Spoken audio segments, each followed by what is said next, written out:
Hello students, welcome to my channel English Digital Tutorial এর class number 32 তে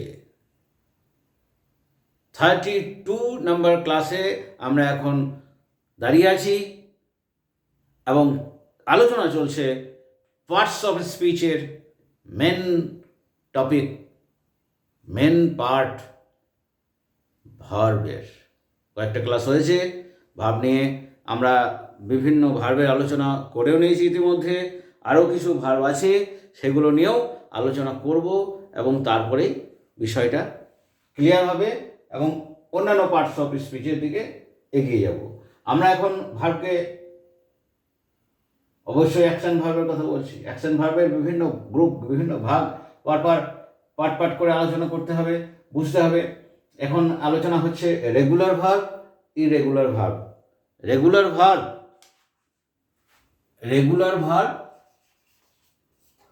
আর irregular verb,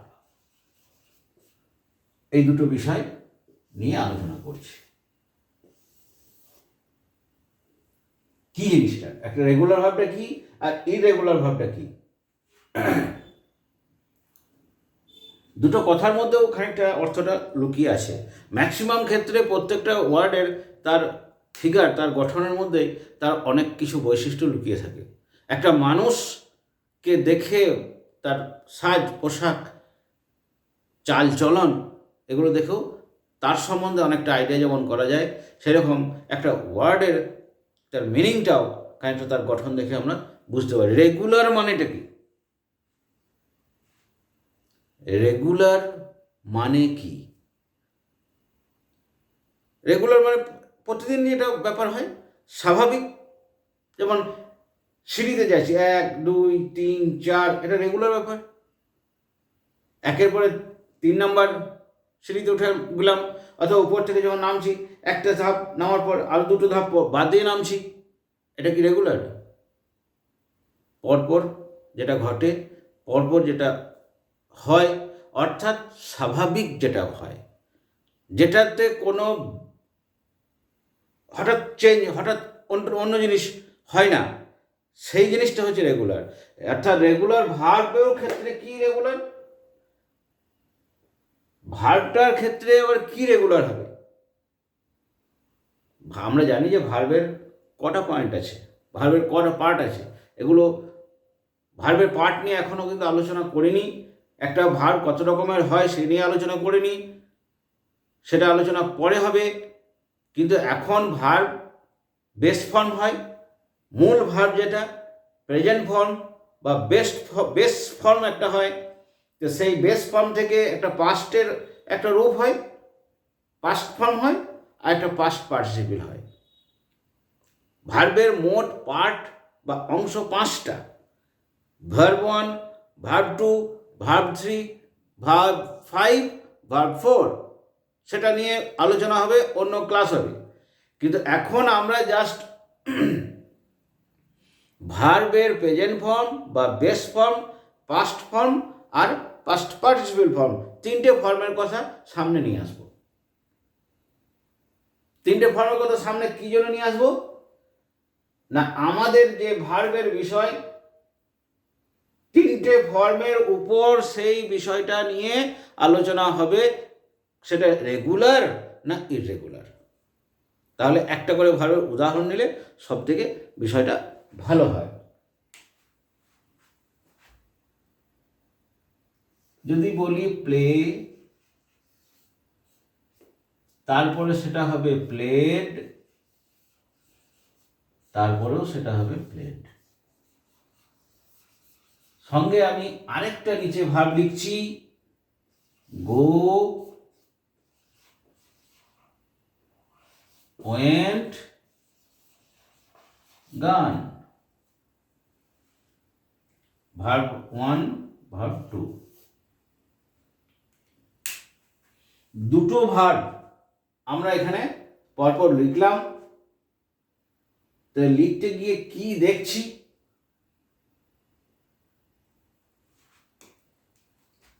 এটা play, PLAY, তারপর আছে প্লেড মানে PLAY, তার সঙ্গে ইডি, আর এটাও সেম, একই জিনিস, এইটাই এখানে এসেছে। তাহলে আমরা একটা ভার্বকে প্রেজেন্ট ফর্ম থেকে পাস্ট ফর্ম বা পাস্ট পার্টিসিপল ফর্মে নিয়ে যাওয়ার সময় এই ভার্বের যে বেস ফর্ম, সেই বেস ফর্মটাকে চেঞ্জ করছি না। চেঞ্জ না করে তার পেছনে ডি বা ইডি বা ইএন, তিনটে জিনিস, ডি, ইডি বা ইএন যখন লাগিয়ে দিচ্ছি, তখন মূল ভার্বের বেস ফর্মটা কোনো পরিবর্তন হচ্ছে না। বাড়তি যে অংশটা পেছনে লেগে যাচ্ছে, নিয়ে ভার্বের তিনটে পার্ট এখানে চলে আসছে। তাহলে এইটা সহজ জিনিস, রেগুলার ব্যাপার, তাই এইটাকে বলা হচ্ছে রেগুলার ভার্ব। অর্থাৎ এর ডেফিনেশন আমরা কি বলবো, না যে ভার্বের প্রেজেন্ট ফর্ম বা বেস ফর্ম থেকে পাস্ট ফর্ম বা পাস্ট পার্টিসিপল ফর্ম করতে হলে ভার্বের নিজস্ব রূপ বা বেস ফর্মের কোনো পরিবর্তন না করেই, কোনো পরিবর্তন ছাড়াই তার শেষে ডি, প্রয়োজন মতো ইডি অথবা প্রয়োজন মতো ইএন যোগ করা হয় বা যুক্ত করতে হয়, সেই ভার্বকে বলা হয় regular verb. Is that clear? Okay, next irregular verb. যা রেগুলার ভার্বে ঘটনা ঘটছে, সেই ঘটনা যদি না ঘটে তাহলে ইররেগুলার ভার্ব। রেগুলার ভার্বে যেটা আমরা দেখলাম, কি কি দেখলাম, না রেগুলার ভার্বে যখন পরের ফর্মে যাচ্ছি তখন রেগুলার ভার্বের ফর্মের কোনো পরিবর্তন হচ্ছে না, 1 নম্বর পয়েন্ট। 2 নম্বর পয়েন্ট, নেক্সট পার্টে যখন যাচ্ছি, পাস্টে যাচ্ছি বা পাস্ট পার্টিসিপলে যাচ্ছি, তখন ওই ফর্মের শেষে কিছু যোগ হচ্ছে, সেটা প্রয়োজন মতো, যে ভার্বে যেমন, কোথাও ডি, কোথাও ইডি, কোথাও ইএন। এই হলো ইরেগুলার, আমরা রেগুলার ভার্ব। এইবার আমি যেটা বলতে চাইছি সেটা হচ্ছে রেগুলার ভার্বে যা যা ঘটলো, যা যা দেখলাম, সেগুলো যদি না হয়, সেগুলো যদি না ঘটে, অন্য কিছু হয়, তখন সেটা হয়ে যাবে ইরেগুলার।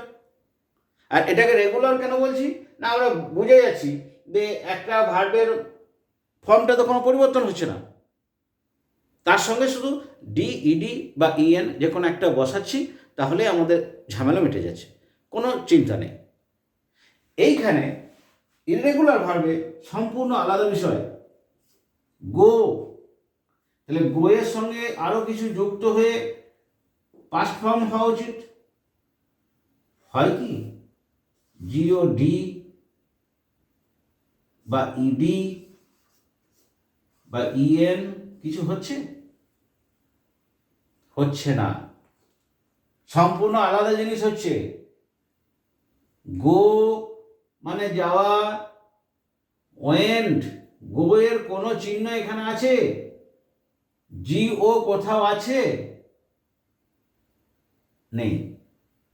তাহলে গো মানে যাওয়া, ওয়েন্ট মানে গিয়েছিল, পাস্ট টেন্সে যাচ্ছে, সম্পূর্ণ রূপ পরিবর্তন, আর জিও এনি গান, সেটা আবার আলাদা রূপ হয়ে যাচ্ছে। তাহলে আমরা মেন পয়েন্ট কি পেলাম এখানে, ইরেগুলার ভার্ব, এটা কোনো রেগুলারিটি নেই। যেমন do, did, done, same case. Do তার সঙ্গে ডি, ইডি বা ইএন কিছু যুক্ত হয়নি, সম্পূর্ণ আলাদা ডিড, সম্পূর্ণ আলাদা ডান। তাহলে আমরা মূল পয়েন্টে যেটা আসতে চাইছি সেটা হচ্ছে, যে ভার্বের, ভালো করে বুঝতে হবে, যে ভার্বের প্রেজেন্ট ফর্ম থেকে পাস্ট ফর্ম করার সময় তার যে বেস ফর্ম, সেই বেস ফর্মের রূপ সম্পূর্ণরূপে পরিবর্তিত হয়ে যায় এবং অন্য ফর্ম আসে, ওয়ার্ডটাই চেঞ্জ হয়ে যায়, অন্য ওয়ার্ড আসে এবং past form, past participle form সেগুলোকে নিয়ে করতে হয়, তাকে বলা হয় ইরেগুলার ভার্ব। অর্থাৎ এটা কোনো নিয়মকানুন নেই, সম্পূর্ণ মুখস্থ করে করতে হবে। গো একটা আলাদা জিনিস, ওয়েন্ট একটা আলাদা জিনিস। গো কোনো ওয়েন্টের সঙ্গে কোনো সম্পর্ক নেই, কিন্তু এটা পাস্ট ফর্ম। তাহলে এইরকম যখন ঘটনা ঘটছে, যখন একটা প্রেজেন্ট ফর্মের থেকে সঙ্গে সেইটার পাস্ট ফর্মের কোনো মিল থাকছে না, বা কোনো একটা ভার্বকে প্রেজেন্ট ফর্ম থেকে পাস্ট ফর্মে করতে গেলে কোনো রুল বা নিয়মকানুন ছাড়াই ফর্মটা হচ্ছে, সম্পূর্ণরূপে রূপ পরিবর্তন হয়ে যাচ্ছে, সেটাই হচ্ছে ইরেগুলার ভার্ব। এরকম প্রচুর উদাহরণ আছে, সেগুলো নিজেদের গ্রামার বই আছে, গ্রামার বইয়ে আস্তে আস্তে সেগুলো মুখস্থ করতে হবে। যত ভার্ব মুখস্থ করবে, যত ওয়ার্ড মুখস্থ করবে এবং বাংলা মানেগুলো সম্পূর্ণরূপে ঠোঁটস্থ করতে পারবে, ততই তোমাদের ইংলিশ টকিং পাওয়ার, ইংলিশ রাইটিং পাওয়ার, এমনকি ইংলিশ রিডিং পাওয়ারের সঙ্গে সঙ্গে ইংলিশ আন্ডারস্ট্যান্ডিং পাওয়ারটাও বাড়বে। ঠিক আছে, আজকের ক্লাসটা আমি এখানে শেষ করছি। এখানটা ক্লিয়ার হলো। রেগুলার ভার্ব দু ধরনের, regular verb, irregular verb. Regular ভার্বে এক টেন্স থেকে আরেক টেন্সে যেতে হলে ভার্বের মূল ফর্ম, বেস ফর্মের কোনো পরিবর্তন হয় না, তার শেষে ইডি অথবা ইএন যুক্ত হয়, তারপর ফর্ম পরিবর্তন হয়, সেটা হচ্ছে রেগুলার ভার্ব।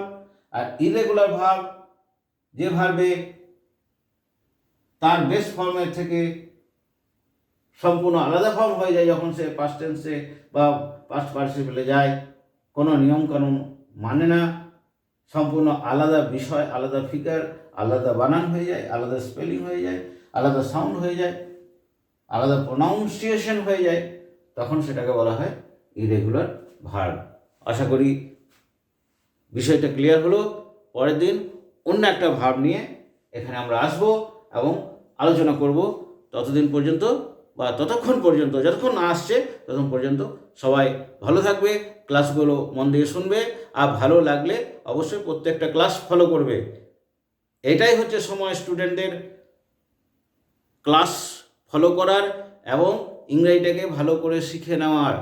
আজকে এই শিক্ষার সময়টা যদি কেউ অতিবাহিত করে, তাহলে আগামী দিনে অনেক বড় বড় কম্পিটিটিভ এক্সামিনেশনেও তারা ঠিকমতো রেসপন্স দিতে পারবে না। ঠিক আছে, আজকে এখানেই শেষ করলাম, পরের দিন আবার দেখা হচ্ছে। Good bye.